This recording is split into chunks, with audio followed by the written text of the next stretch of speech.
Alright, let's dive into something that's both simple and profound. The global phenomenon of sketching 100 people in a week. Sounds intense, right? But here's the kicker.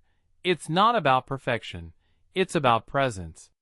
And personally, I think that's what makes this challenge so captivating. It's not just about drawing. It's about reconnecting with the world around you in a way that's almost meditative. Imagine this. Liz Steele in a sunlit Sydney cafe, markers in hand, or Marc Taro Holmes wandering the thawing streets of Montreal, sketchbook leading the way. These two aren't just artists. They're the brains behind the hashtag 1 Week 100 People Challenge.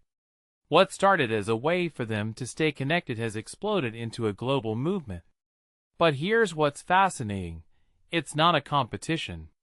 It's not even about hitting that 100 mark. It's about the process, the practice, and the permission to just be in the moment. What many people don't realize is how this challenge flips the script on creativity. Holmes says it's about quantity over quality, and I think that's genius. When you're churning out sketch after sketch, you don't have time to overthink. You're not aiming for a masterpiece. You're aiming for momentum.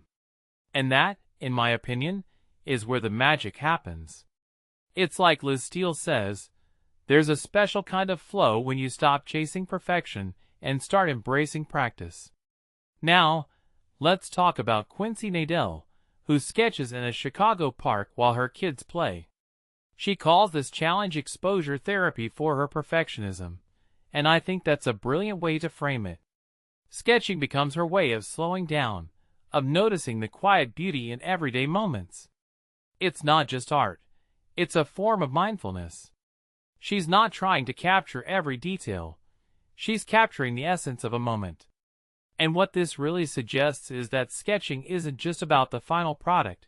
It's about how it changes your perspective. Here's a detail I find fascinating. Holmes points out that drawing engages your brain differently than taking a photo. When you sketch, you're forced to see. You're not just passively observing. You're actively interpreting. It's a tactile, immersive experience. Liz Steele talks about how sketching creates a tactile relationship with the environment, and I think that's spot on. It's like you're not just in the world, you're part of it. But here's the thing, this challenge isn't about becoming a professional artist. It's about accessibility. Holmes and Steele stress that anyone can do it. You don't need fancy tools, and you don't need to hit 100 sketches. It's about sketching more than you usually would, whatever that means for you. And that's what makes it so inclusive. It's not a test, it's an invitation. If you take a step back and think about it, this challenge is a rebellion against the digital age. It's a reminder to put down your phone and look up. Nadel talks about how sketching has increased her empathy, and I think that's a powerful takeaway. When you slow down to truly see people, you start to appreciate the ordinary in a whole new way. It's not just about drawing faces. It's about imagining lives, stories, and connections. So, here's my closing thought.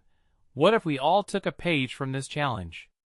Not necessarily sketching, but just slowing down, being present, and noticing the world around us.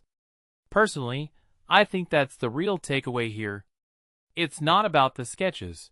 It's about the shift in perspective. And who knows?